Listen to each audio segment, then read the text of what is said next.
आज हम बात करने वाले हैं कि 12th क्लास के बच्चे, चाहे वो किसी भी बोर्ड के हों या किसी भी स्ट्रीम के हों, मेजरली तीन के ही हो सकते हैं। या तो ह्यूमैनिटीज़ यानी आर्ट्स होगी उनके पास, या साइंस होगी, या कॉमर्स होगी। अब साइंस में भी दो पार्ट हो सकते हैं उनके पास, या तो पीसी, तीन पार्ट हो सकते हैं, या तो पीसीएम होगी, या पीसीबी होगी, या पीसीएमबी होगी। अब हम एक एक करके बात करते हैं कि ऐसी कौन सी चीज़ है जो आप सभी को ध्यान रखनी चाहिए, चाहे आप किसी भी स्कूल के बच्चे हों, ताकि आप ज़्यादा से ज़्यादा क्या 90% से अबव, जो कि आजकल एक बेसिक परसेंट बन गई है, पर कुछ बच्चे आज भी तरस रहे हैं उसको लाने के लिए, कैसे लाएं। आपने आज तक क्या करा है, आज तक क्या पढ़ा है, आप उसको भूल जाइए। आगे जो आज तक का आपके पास समय है उसमें आपको क्या करना है, हम यहाँ उसकी बात करेंगे। इस वीडियो से आने पहले का जो समय है उसमें आपने बिल्कुल पढ़ा हो, 100 बार पढ़ा हो, उसको आप फिलहाल भूल जाएं। सबसे पहले हम बात करते हैं साइंस के बच्चों की।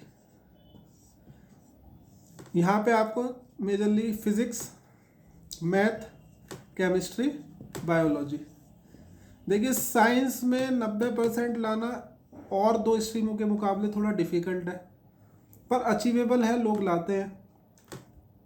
तीन चीज़ें उसके लिए आपको चाहिए। सबसे पहले मैथ में एक ही चीज़ आपको अबव 90 का स्कोर दिलवा सकती है, वो है प्रैक्टिस।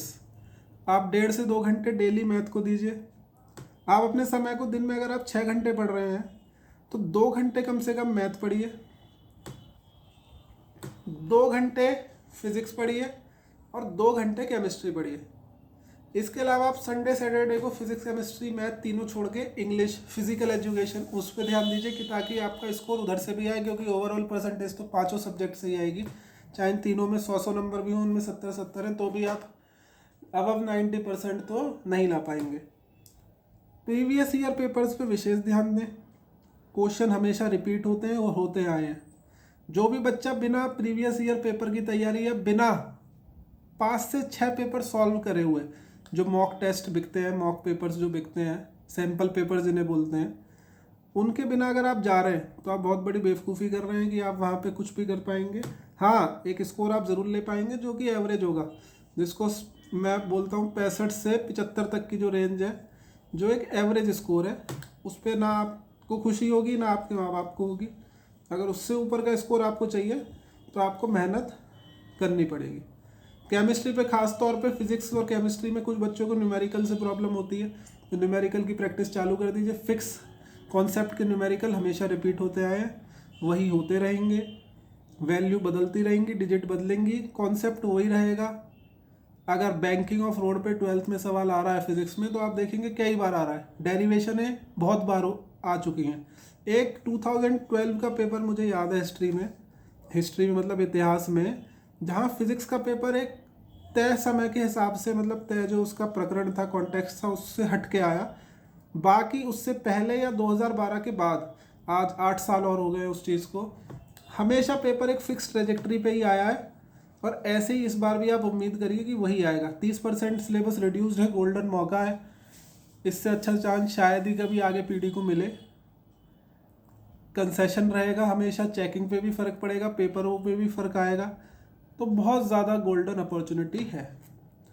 आर्ट्स के बच्चों के लिए मेरी इस चैनल पे एक और वीडियो डली हुई है, आप उसको देख सकते हैं, जिसमें बिल्कुल मैंने डिटेल्ड बताया है। हालांकि मैं कुछ पॉइंट दोहरा देता हूँ उसके, कि आप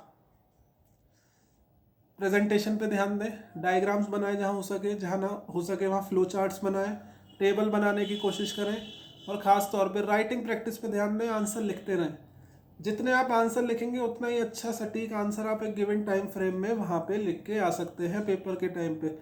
नहीं तो जब पेपर का प्रेशर होता है, प्लस टाइम चलता होता है, प्लस बोर्ड्स, और कभी कभी पेपर में भी 2-3 सवाल अगर लाइन से आदमी को ना आए तो वो होपलेस हो जाता है। उसके पढ़े हुए लगातार 3 सवाल नहीं आ रहे हैं तो इंसान होपलेस हो जाता है। उससे भी आपको बचना है। तो फुल कॉन्फिडेंस के साथ आपको तैयारी करनी है और उस पर आप लगे रहिए धीरे धीरे, अभी आपके पास टाइम है। अब आते हैं कॉमर्स पे। देखिए कॉमर्स में आपके पास फिर मेजरली 3 सब्जेक्ट्स हैं, इको, यानी इकोनॉमिक्स, बिजनेस स्टडीज़, अकाउंट्स। देखिए बिजनेस स्टडीज़ और अकाउंट्स तो खास तौर पे न्यूमेरिकल सब्जेक्ट है, बिजनेस स्टडीज़ कुछ हद तक न्यूमेरिकल सब्जेक्ट्स है। इकोनॉमिक्स थ्योरेटिकल सब्जेक्ट है, हाँ न्यूमेरिकल है कुछ नंबर के, पर वो बिल्कुल नेग्लेजिबल अमाउंट है। अगर आपका थ्योरी पे फुल पकड़ है, कॉन्सेप्ट पे पकड़ है, तो कोई ज़रूरत भी नहीं है इकोनॉमिक्स में आप न्यूमेरिकल करके आए। हालांकि बहुत आसान न्यूमेरिकल्स वो होते हैं, बिल्कुल आप कर सकते हैं।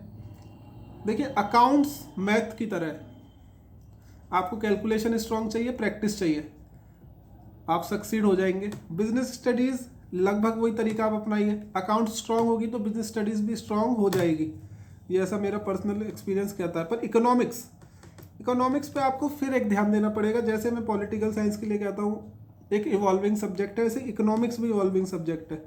इकोनॉमिक्स के जो सिद्धांत आपकी बुक में लिखे हुए हो सकता है कि वो प्रेजेंट डे में एप्लीकेबल ही ना हो या और एडवांस हो गए हो, तो आप इसमें हमेशा चेंज की जो बुनियाद है वो बनी रहती है, तो आप उसको उस हिसाब से लें। इकोनॉमिक्स के लिए आप किताब में जो पढ़ रहे हैं वो तो पढ़ते ही रहें, हालांकि आप गूगल बहुत करें टर्म्स को, जैसे आपके बैलेंस ऑफ पेमेंट्स है, करंट अकाउंट डेफिसिट है, कैपिटल अकाउंट डेफिसिट है, रेमिटेंसेज हैं, इन सब टर्मों को आप बुक से तो पढ़ ही रहे हैं। अपॉर्चुनिटी कॉस्ट है, कुछ बच्चों को 80% मैंने देखा है टर्म्स की डेफिनेशन पता है पर उनके पास कॉन्सेप्ट नहीं है, जैसे ही थोड़ा सा क्वेश्चन घूमेगा वो फेल कर जाएंगे। क्यों? क्योंकि उन्होंने एग्जैक्ट टर्म को जाना है, उसकी अंडरस्टैंडिंग अपने दिमाग में कभी बनाई ही नहीं है। तो इसलिए मैं कह रहा हूँ फिर फाइनली कि मेन जो तरीका है आप उस पर बने रहें और एक सही डायरेक्शन में लगे रहें, सक्सेसफुल आप ज़रूर होंगे। अप्रोच सही रखें, नीयत सही रखें और मेहनत करते रहें। मेरी तरफ से आप सभी को बेस्ट ऑफ लक। धन्यवाद।